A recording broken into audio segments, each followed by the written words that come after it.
ایک حدیث میں ہے کہ آدم اور شیس علیہ السلام کے بعد ادریس علیہ السلام پہلے نبی ہیں۔ ایک دوسری حدیث میں ہے کہ ادریس علیہ السلام پہلے نبی ہیں جنہوں نے قلم کے ذریعے لکھا اور لوگوں کو کتابت سکھائی۔ حافظ ابن کثیر نے ان کا حلیہ کچھ یوں بیان کیا ہے: پورا قد و قامت، خوبصورت، خوب رو، گھنی داڑھی، عمدہ اوصاف کے مالک، چوڑے کندھے، مضبوط ہڈیاں، دبلے پتلے، سرمگی چمکدار آنکھیں، گفتگو باوقار، خاموشی پسند، سنجیدہ اور متین، چلتے ہوئے نظر نیچی، انتہائی فکر و خوض کے عادی، غصے کے وقت سخت غضبناک، باتیں کرنے میں شہادت کی انگلی سے بار بار اشارہ کرنے کے عادی۔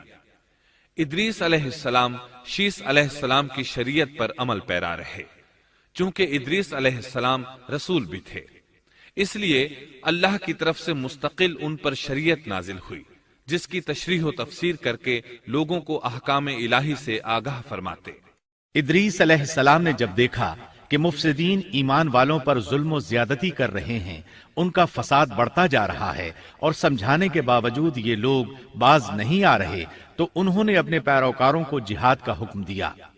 ادریس علیہ السلام پہلے شخص ہیں جنہوں نے اللہ کے راستے میں جہاد کیا، غنیمتیں حاصل کی اور دشمنوں کو قیدی بنایا، لیکن غنیمتیں اور قیدی ان کے لیے حلال نہیں تھے۔ رسول اللہ صلی اللہ علیہ وسلم پہلے رسول ہیں جن کے لیے غنیمتیں حلال کی گئیں، لیکن یہ بات یقینی ہے کہ جہاد سب سے پہلے ادریس علیہ السلام نے کیا۔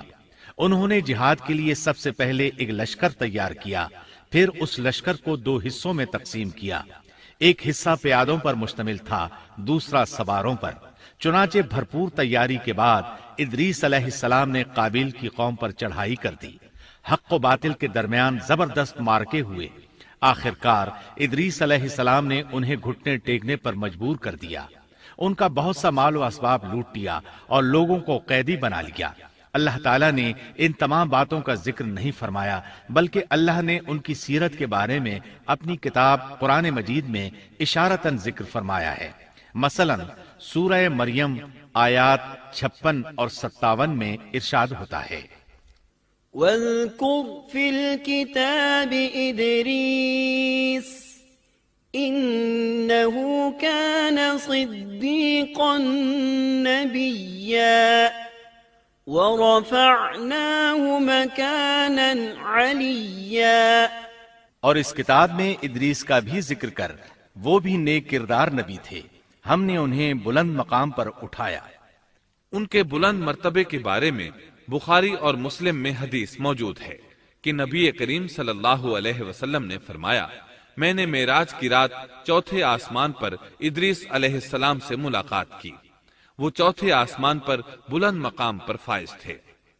ابن جریر نے ایک روایت بیان کی ہے، وہ روایت اس بات کی وضاحت کرتی ہے کہ اللہ تعالیٰ کے ارشاد وَرَفَعْنَاهُ مَكَانًا عَلِيًّا سے کیا مراد ہے، اس کا کیا مفہوم ہے؟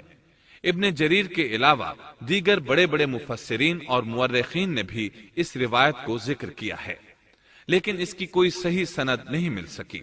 وہ روایت یہ ہے: ابن ابی حاتم وغیرہ نے اس روایت کو ہلال بن یسار سے بیان کیا ہے۔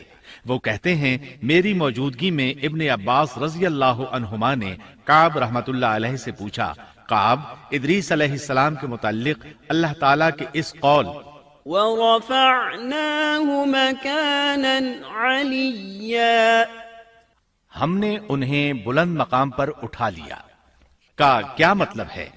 تو کعب رحمت اللہ علیہ نے جواب دیا، اللہ تعالیٰ نے ادریس علیہ السلام پر ایک مرتبہ یہ وحی نازل فرمائی، اے ادریس، تمام اہل دنیا جس قدر روزانہ نیک عمل کریں گے ان سب کے برابر میں تجھے ہر دن اجر دوں گا۔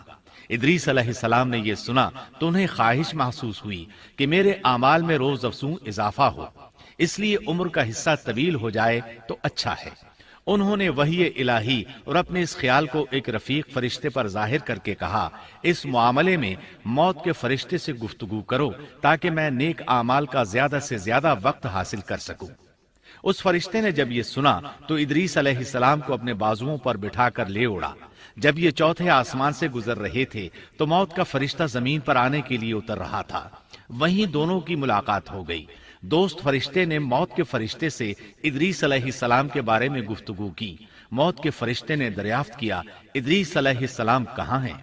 اس نے کہا، میری پشت پر۔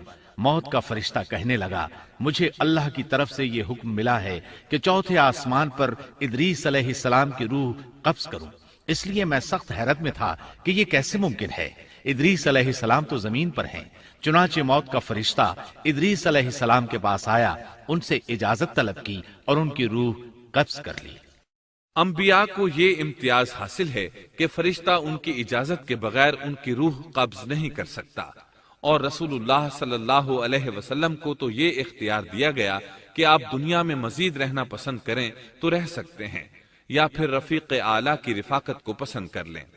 آپ نے رفیق اعلیٰ کی رفاقت کو پسند فرمایا۔ اس طرح ادریس علیہ السلام کی روح چوتھے آسمان پر قبض کی گئی۔ انہیں بھی عیسیٰ علیہ السلام کی طرح آسمان پر اٹھایا گیا۔ فرق یہ ہے کہ عیسیٰ علیہ السلام کی روح قبض نہیں کی گئی۔ یہ واقعہ نقل کر کے کعب رحمت اللہ علیہ فرماتے ہیں کہ اللہ تعالیٰ کے ارشاد وَرَفَعْنَاهُ مَكَانًا عَلِيًّا کی تفسیر یہی ہے، لیکن درست بات یہ ہے کہ یہ اسرائیلی روایت ہے۔ ادریس علیہ السلام کی وفات ہو گئی تو لوگ فساد میں اور بڑھ گئے، ان میں شر پھیل گیا، تاہم وہ توحید پر قائم رہے۔ بت پرستی کا ان میں کوئی شعور نہیں تھا۔ لوگ آدم علیہ السلام کی وفات کے 1000 سال بعد تک توحید پر قائم رہے۔ ان میں فسق و فجور ضرور تھا لیکن شرک نہیں تھا۔